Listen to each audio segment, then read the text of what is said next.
오늘 성경 말씀은 사무엘상 16장 1절에서 13절입니다. 다윗은 구약 성경에 나오는 인물 중에서 가장 유명한 사람 중에 하나입니다. 교회에 나오지 않는 사람들도 다윗에 대해서는 어느 정도 압니다. 아직 청년이 되기도 전인 소년 시절에 돌멩이 하나로 블레셋 장군 골리앗을 때려잡았던 사건으로 유명합니다. 특히 다윗으로부터 시작되는 다윗 왕조는 이스라엘 역사에서 유일하게 인정받는 정통 왕조입니다. 고대 이스라엘의 신명기 역사가들은 다윗 왕조의 관점에서 역사를 해석하고 기술했습니다. 남북의 왕들을 평가할 때 선한 왕의 기준은 다윗이었습니다. 그리고 그들은 메시아가 다윗의 후손으로 올 것이라고 기대했습니다. 그런 기대가 신약 성서에서 그대로 받아들여졌습니다. 예수님을 낳은 마리아의 남편인 요셉은 다윗의 후손이었습니다. 다윗이 구약의 역사에서 최초로 등장하는 대목이 오늘 본문인 사무엘상 16장 1절부터 13절입니다. 사무엘이 하나님의 명령에 따라서 다윗을 왕으로 즉위시키는 의식에 대한 것입니다. 당시에는 이미 사울이라는 왕이 있었습니다. 왕은 세습을 해야 합니다. 왕의 큰 아들인 요나단이 당시 세자였습니다.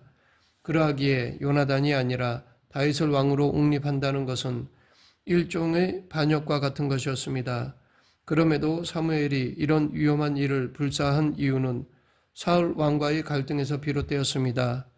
하나님의 명을 받아 사울을 이스라엘의 초대 왕으로 기름 부은 인물은 사무엘이었습니다. 이 둘 관계는 초기에는 아주 좋았습니다. 하지만 사울의 정치, 군사적 권력이 강화되면서 사무엘과 충돌하게 되었습니다. 정치 권력과 종교 권력의 충돌인 셈입니다. 사무엘은 사울의 잘못을 두 가지로 보았습니다. 하나는 사울이 사무엘을 대신해서 번제를 드린 것이고, 다른 하나는 사울이 전리품을 모두 소각하라는 하나님의 명령에 순종하지 않은 것입니다.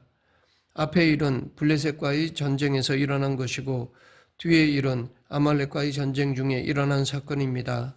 사무엘은 사울에게 순종이 제사보다 낫다고 충고하고 사울 곁을 완전히 떠났습니다. 성경 기자는 이런 일련의 일들을 이렇게 평가합니다. 여호와께서는 사울을 이스라엘 왕으로 삼으신 것을 후회하셨더라. 사무엘은 사울의 감시를 피해 제사를 드린다는 핑계로 은밀하게 베들레헴으로 갔습니다. 그곳에 사는 이새와 그의 아들들을 제사에 초청하였습니다. 사무엘은 이새의 아들들 중에서 한 사람을 새로운 왕으로 선택하겠다는 하나님의 명령을 들었습니다. 모든 것이 순조롭게 진행되었습니다.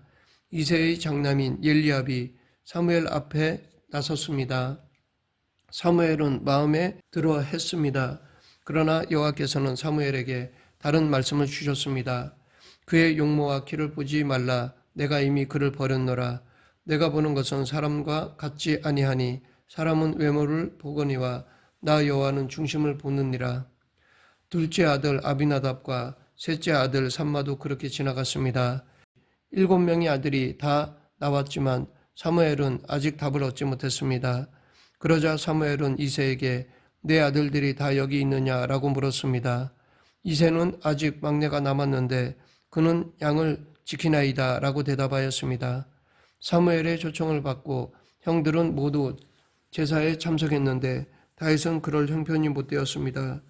물론 누군가는 양들을 돌봐야 하기 때문에 어쩔 수 없기도 했겠지만 더 중요한 것은 아버지의 입장에서 볼 때 다윗은 나이도 어리고 형들과 비교해서도 부족한 것이 많았기 때문입니다.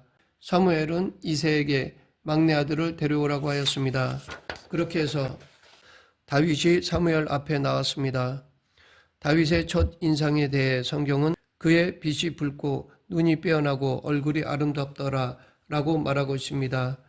자기 앞에 다윗이 서 있는 것을 보고 있을 때 사무엘에게 이가 그니 일어나 기름을 부으라 라는 여호와의 말씀이 들렸습니다. 사무엘은 여호와의 명령에 따라서 기름을 다윗에게 부었습니다. 성경은 이 사건을 다음과 같은 묘사로 끝냅니다. 이날 이후로 다윗이 여호와의 영에게 크게 감동되니라. 여기 다윗이 여호와의 영에 크게 감동되었다라는 말이 무슨 뜻일까요? 다윗에게 그 순간에 무슨 일이 일어난 것일까요? 사실 다윗은 왕이 될 만한 준비가 전혀 없었습니다. 형들을 따라다니면서 양을 돌보기만 했습니다. 베들레헴에 큰 제사가 벌어진 그날도 다윗은 꼼짝 못하고 양만 돌보고 있다가 얼떨결에 끌려나와 기름 부음을 받았습니다. 그는 그것이 무엇을 의미하는지도 몰랐습니다. 본문에도 다윗이 어떤 사명감이나 의지가 있었다는 언급이 전혀 없습니다. 사무엘만 주도적으로 활동했습니다. 그런데도 성경은 다윗이 여호와의 영에게 크게 감동되었다고 분명하게 말하고 있습니다. 이것을 지금 우리에게 익숙한 표현으로 바꾸면 다윗이 성령으로 충만하게 되었다라는 뜻입니다. 그렇다고 다윗이 완벽한 것은 아니었습니다. 실제로 다윗은 인격적으로나 판단력에서 실수도 많았고 문제도 많았습니다. 일반인들로서는 상상도 할 수 없는 죄도 지었습니다. 사울 왕과의 관계도 그렇습니다. 다윗은 사울의 사위가 되었고 또 한때 높은 자리에까지 올랐습니다. 사울과 다윗 사이에서 벌어진 일들이 오늘 본문 이후로 사무엘상 31장까지 기록되어 있습니다. 권력을 손에 넣기 위해서 그는 때로는 비열하게, 구차스럽게, 포악스럽게 행동했습니다. 물론 성경은 사울을 악한 왕으로 다윗을 선한 왕으로 보고 있지만 이것은 구약 성경이 권력 투쟁에서 승리한 다윗 왕조의 관점으로 기술되었기 때문입니다. 객관적으로 보면 다윗은 사울보다 나을 것이 별로 없어 보입니다. 다윗은 자식 농사에도 실패했습니다. 왕자의 난도 반복되었습니다. 다윗의 왕위를 세습한 왕자가 밧세바와의 사이에서 태어난 솔로몬이었다는 사실은 다윗 왕조의 피비린내가 나는 권력 투쟁이 있었다는 것을 의미합니다. 여기에는 밧세바와 나단의 역할이 컸습니다. 다윗은 이런 문제를 지혜롭고도 과감하게 해결하지 못했습니다. 대충 그렇고 그렇게 살아가는 평범한 사람들의 모습이 그에게 그대로 나타납니다.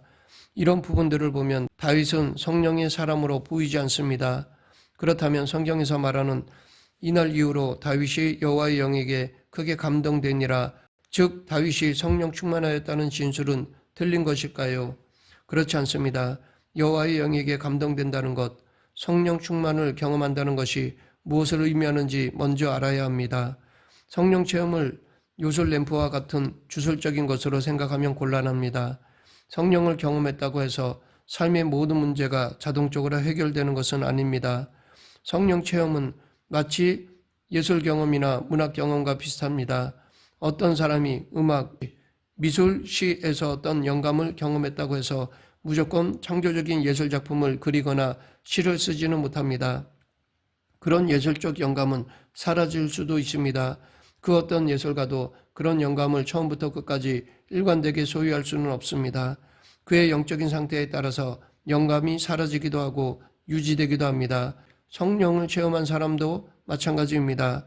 아무도 성령을 자기 마음대로 조절할 수 없습니다. 그 사람의 영적인 상태에 따라서 성령이 소멸되기도 하고 유지되기도 합니다. 더 정확하게 말하면 성령과의 소통이 단절되기도 하고 계속 열리기도 합니다. 성령의 뜨거움을 경험한 것으로 평생 성령 충만한 사람으로 살아갈 수는 없습니다.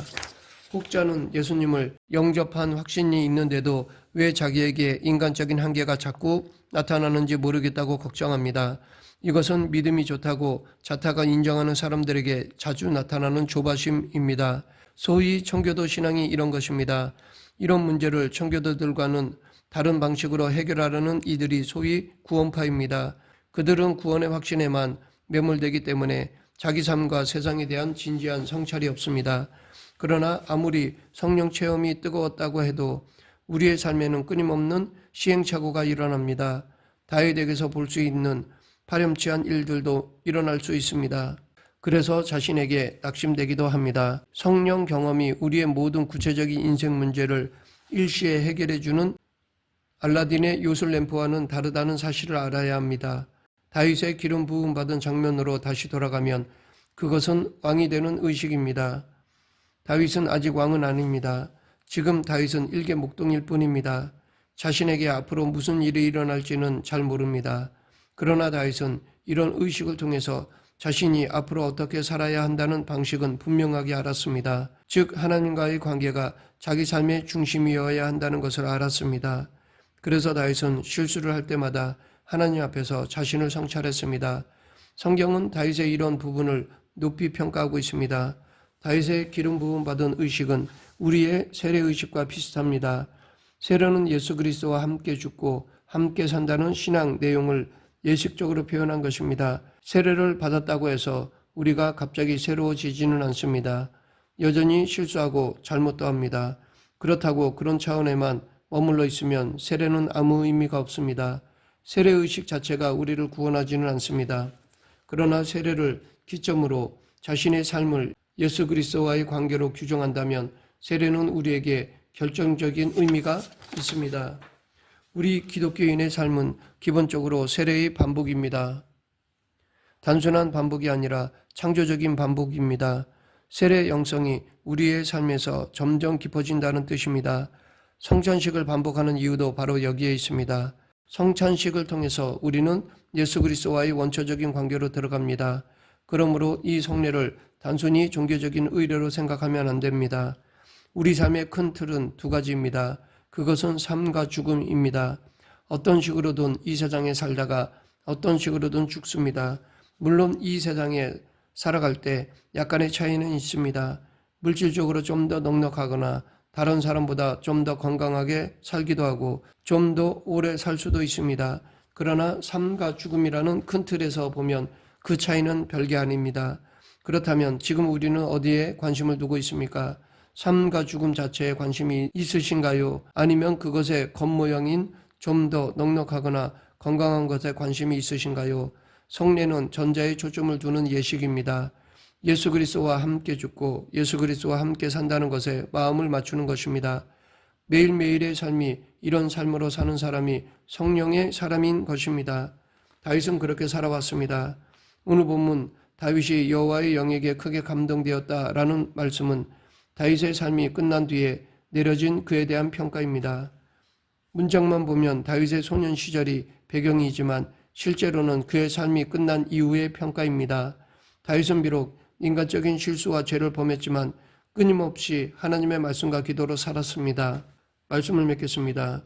우리가 성령의 사람이냐 아니냐 하는 것은 우리 인생 전체를 조망해야만 확인될 수 있습니다.